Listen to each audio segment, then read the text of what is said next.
Chers parents, arrêtez de donner vos téléphones à vos enfants pour vous débarrasser d'eux. Parce que l'enfant va pleurer, parce que l'enfant... Arrêtez ça. Vous êtes en train de participer à la destruction des valeurs cognitives de votre enfant. Il faut arrêter. J'insiste. Arrêtez de donner vos téléphones, surtout à vos enfants de bas âge, les 5 ans, les 6 ans, parce qu'ils pleurent. Il faut arrêter ça. J'insiste vraiment dessus. Soyez ferme. L'enfant pleure, il pleure. Ou alors trouvez une autre astuce pour le calmer. Mais le téléphone est une des pires choses que vous pouvez donner entre ses mains. Dernièrement, j'ai fait une publication sur les réseaux sociaux où j'ai dit ceci. Je vous fais une capture d'écran de la publication. Que si je deviens président de la République, je vais instaurer que toute personne qui va dépasser les 10 000 abonnés, là j'étais sur Facebook, j'ai pris un exemple sur Facebook, dès que tu dépasses 10 000 abonnés, un contenu éducatif d'au moins 30% des publications, ou alors vous dire peut-être 3 publications sur 10, sera imposé à ta page ou bien je ne sais pas trop quoi, ton compte Facebook. Bon, c'était un ri. Et je vous assure que j'étais terriblement sérieux quand je faisais ça. J'étais terriblement sérieux. Parce que plus le temps passe, plus je me rends compte que on minimise, on simplifie l'impact colossal qu'a les réseaux sociaux aujourd'hui sur l'éducation de la jeunesse. Je vous assure que l'impact, on ne mesure même pas à quel point les réseaux sociaux ont un grand pourcentage sur l'éducation des jeunes aujourd'hui.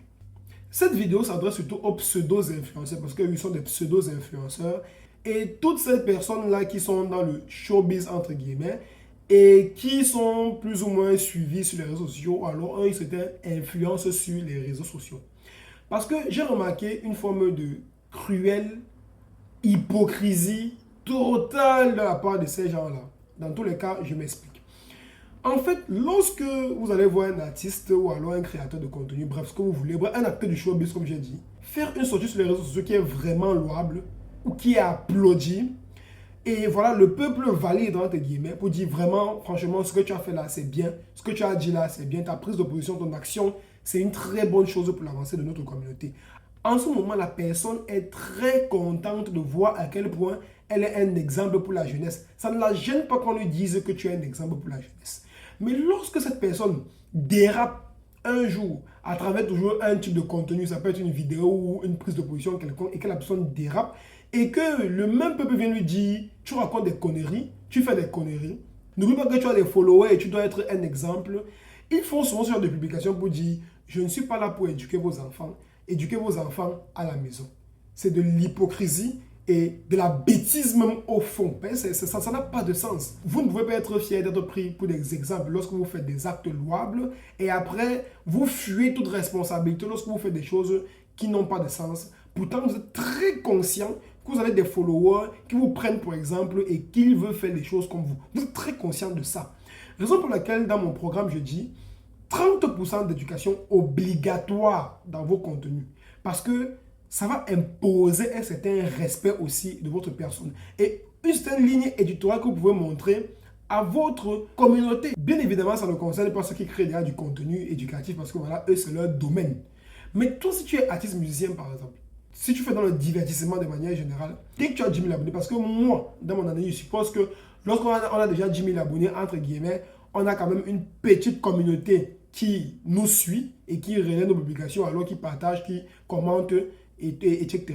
Les 30% vont permettre à ce que, même si votre contenu, entre guillemets, c'est du divertissement, il y aura au moins 30% qui va permettre aux gens de se remettre en question, de s'éduquer. Ça peut être sur la politique, la géopolitique, l'histoire, la culture, la médecine, la spiritualité, mais ce sera imposé. Mais là, vous voyez, je parle parce que voilà, nous sommes dans des États qui utilisent des réseaux sociaux qui ne dépendent pas d'eux.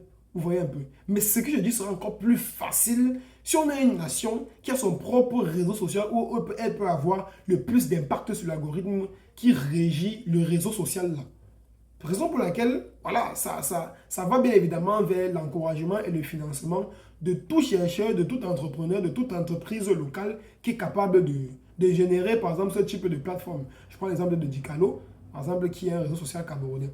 Exposez les jeunes, surtout les plus jeunes, et exposons-nous aux choses auxquelles nous voulons ressembler. Parce qu'on se dirige vers ce à quoi on est exposé. On est contaminé de ce à quoi on est exposé. Donc, exposez vos enfants au bon contenu. Faites l'effort de ne pas trop utiliser votre téléphone devant votre enfant parce que les enfants n'écoutent pas, ils imitent. Si vous passez votre temps sur le téléphone, l'enfant voudra aussi passer son temps sur le téléphone parce qu'il veut vous imiter. Mais si de temps en temps, vous ouvrez des livres, je vous assure, faites l'expérience sur vous. Ils vont aussi vous demander des livres à ouvrir, même s'ils ne savent même pas encore lire. Je vous assure, faites l'expérience. C'était bien évidemment une vidéo pour essayer de parler encore de la sensibilisation, de la place que nous avons dans la société. Surtout ces personnes qui sont la vitrine de la jeunesse, ces jeunes qui ont réussi dans le showbiz, qui ont beaucoup de likes et beaucoup de commentaires. Vous savez, vous avez un impact sur la jeunesse. Et je pense qu'il serait très très important d'en être conscient, plus ou moins. Merci. À topé, à topé, à topé.